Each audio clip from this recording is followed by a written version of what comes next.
Cryptoslo, cryptocurrency news and investing. Cryptoslo, more crypto gains. What's going on, guys? Some late night gains. Let's get into it.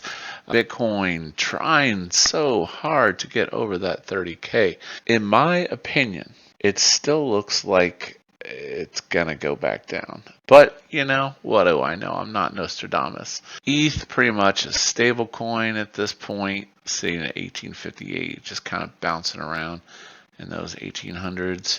Nothing too crazy.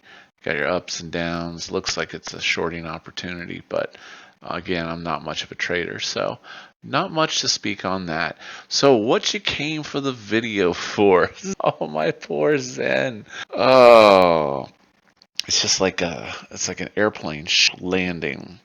So Xen, huge price dump. Liquidity is pretty much toast. I think there's more in the ETH pool, pretty sure. Yeah, 711K in the ETH pool. Not too bad. What are you going to do? So let's talk about Xen. A while ago, about 7 months ago, I made my price prediction based on just the parity of minting. If you hadn't saw that video, my Xen price prediction about 7 months ago. And I had 6 zeros and a 3 as the bottom. And that's pretty much, you know, a lot of people think we're going to add another 0, but we're sitting at 607. So another 50% down, and that is the mint bottom. Gas continues to stay high, you know, like high relative to things, which leads me to the reality is I haven't been minting Xen. My strategy shifted. I've been just picking them up on OpenSea, and as you can see, the Centurions are dirt cheap right now. You can't mint for 2.59 ETH, okay? But I can tell you it's still a 2 or 3x even at these price points. So in my opinion, Xen could go down half, it could go down another half, and it could go down another half. And then it would just be at break even at that point. But the liquidity pools will be so illiquid, there'll be no way of getting large amounts of Xen. That's what people don't realize. At the bottom, just think of the DXN on some of the illiquid pools. It's impossible to buy large amounts without drastically moving the needle. So again, my strategy remains unchanged. This is a huge price crash, but again, I expected the price crash. So it's really nothing new in the scheme of this. This is about adoption and getting Xen into as many wallets as possible. And, you know, I'm still not a buyer. So what am I doing? I told you I got my collection of Centurions, and then I just pick up a couple at the beginning of each month. As long as people are still selling these below mint, I'm going to scoop these up. I mean, this 259 is like ridiculously cheap. Now, so from that standpoint, the price crash again was expected. So I'm not going to worry about it because my time horizon is 2 to 3 years on this project for massive gains. That's without any white swan events. So let's talk about white swan events. Xenify, this is the project that I mentioned, has their airdrop going. This has potential to burn a decent amount of Xen. Now, from what I've heard, when this goes live, it's on BNB right now, 50% of the XNF will go to swappers, 50% will go to the people that burn Xen. And then you stake your XNF, and then you get fees from the swaps. Now, in general, Xenify, as a swapping, it is an aggregator of an aggregator. So it aggregates the aggregators, okay? So all of the monkey business and on-chain stuff is happening behind closed doors through routers. Slippage at times can be rough, but it's trying to get the best price that it can. I've done some cross chains on this, and it works very well. I have not had a single stuck transaction yet. And like I said, the airdrop, basically you swap on the BNB chain, and then you get an airdrop allocation, and then it drips back to you at 734 days. Now, an important thing about Xenify, they want to start the price of XNF at $1, but that does not mean it will stay at $1. It's not a peg. Okay, it's just a starting price. So it could go up, it could go down. That's to be seen. And basically, by getting XNF, you're earning a stake in this aggregator of aggregators. And if they continue to improve this product, it could be pretty solid. Now the question is, what kind of divs are you going to make for staking your XNF? And that is to be seen. But anyways, the mining event is still going on for about another, I don't know, I think 40 days or something like that, and then it will be launched. Another important thing is the token supplies will be separate on each chain. So each chain will have its own price action. As always, probably ETH will be the gold standard. Now, mining on the airdrop for ETH is going to be expensive, just obviously with ETH fees. So, that's going to chomp down some cash, because basically they charge 0.005 for each swap. And then you get your XNF, and then you stake your XNF, and then you collect fees. So instead of the exchange, or in this case the aggregator, getting all the fees go to the XNF holders. So, and then there's, I think they said 22 million coins total, but it's over like a very, very long period of time.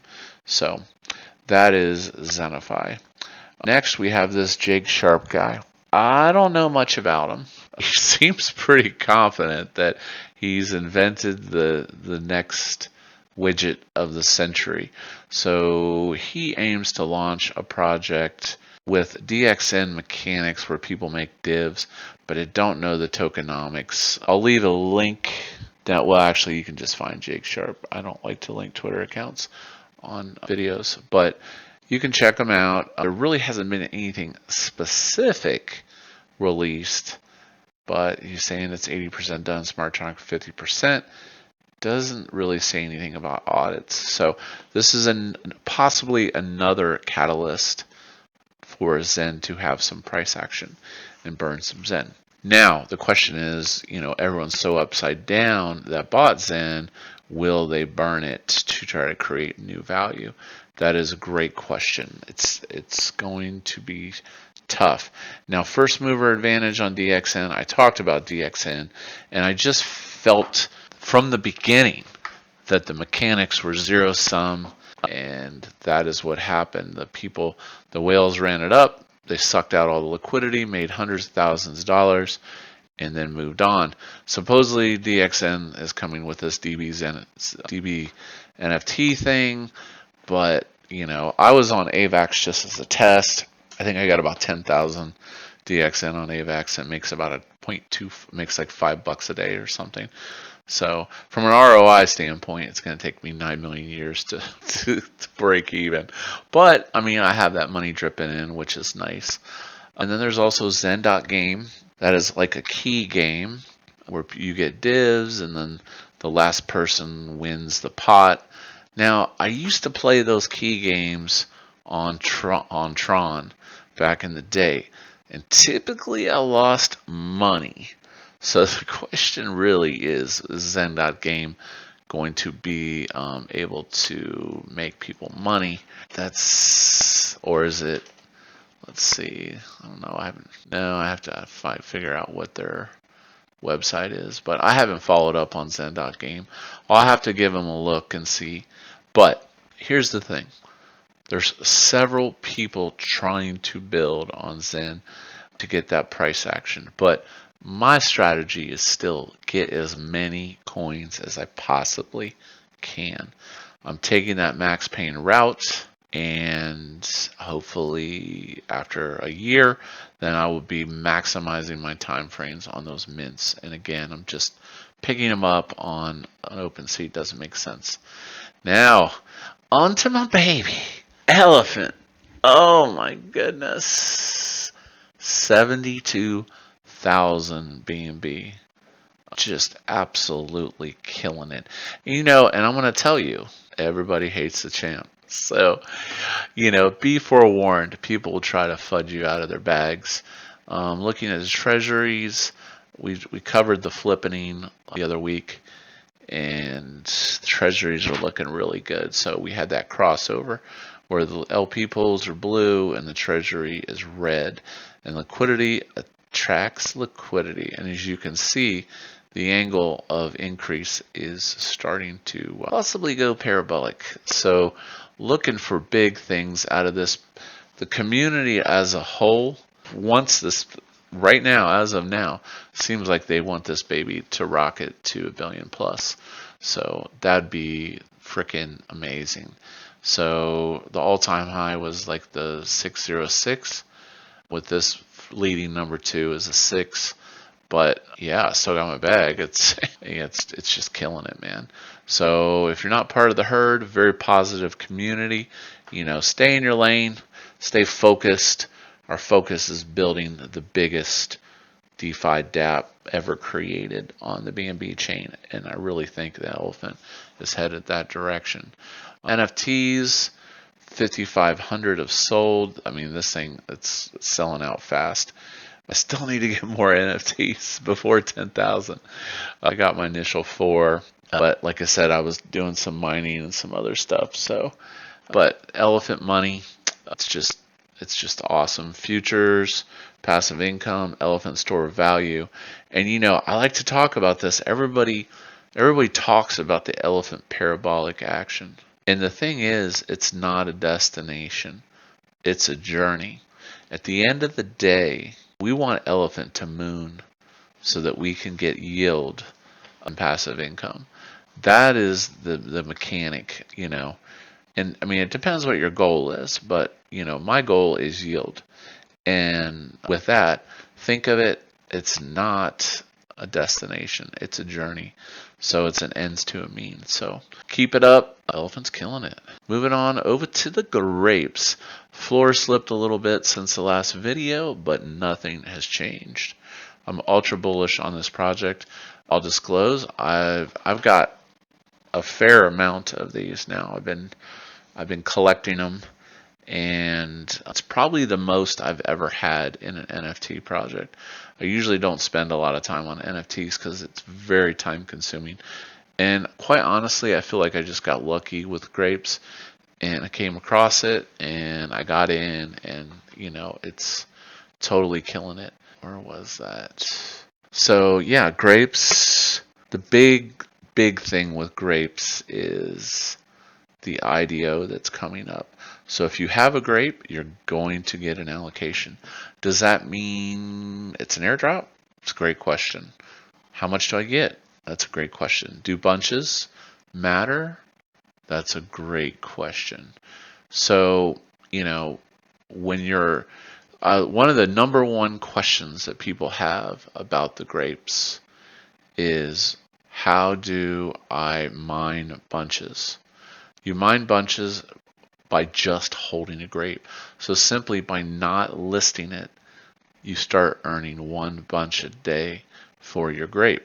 Now, I heard the devs say that there was a bonus 10 bunches too for people that have never owned a grape, which was cool.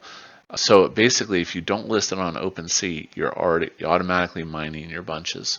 And then if you buy a crate, one of the options is to reveal it for 30 bunches, but it depends on what your strategy is with that. And let's see. So yeah, grapes, IDO, I guess it passed legal. Everything's looking great, no numbers. And the big question is, how much do bunches really affect your allocation? And I just hope they don't screw this up with the tokenomics. I really do. Like, releasing something like this, I mean, this could be massive. I mean, there's like 40% is allocated for airdrop and rewards. So, gonna be interesting. Our third game, Juice Tycoon on mobile, is an idle simulator game, and this is the big news, and then the Roblox integration as well. But that's kind of the latest news, is that the IDO is basically officially announced. Juice Tycoon's coming out, and the Roblox. There's going to be some gameplay released here soon. But Grapes is aiming to become a massive IP, okay? And I mentioned this in my other video. The biggest problem with most NFTs is the simple fact that there's no revenue streams. So they're going to have 3 games, Roblox, Fortnite, the coin integration into the games. I mean, it looks like they're doing it right. Now, legally, how they're going to do this, that's a great question. So that is soon to be figured out, I guess. And that's pretty much most of the coverage. Oh, and then I had a little MicroCap. I mentioned this one in my Telegram. And, you know, again, I usually don't trade too much, but this 0x Dex, I'm going to give them a plug. They were trying to like make a Bloomberg terminal of DeFi, okay? So basically it's a DexTools competitor. So they launched, and let's see, let's do a refresh on this. I'm not shilling this in the sense, I'm just saying this could be a really good project, and obviously DexTools has done well. There was a huge pump, and I actually ended up trading this, and I was completely transparent in my group. I said I'm selling and taking some profits, and it went down, and then I bought again. I mean, to me this looks like a floor, but not a ton of liquidity. 5% tax in and out, so you have to set slippage to 5. But check out 0x or join their Telegram. I'll leave a link. A media-centric DeFi investment workflow. So they really haven't given me any suspect red flags at the moment. But as always, DYOR, and it's not like I'm going crazy. I put a couple $100 into it. So if it disappears tomorrow, I'm not going to cry about it. So with that being said, I know it's a lot of material tonight. I appreciate you. This is Cryptoslo. If you're not talking gains, then we're not talking. Now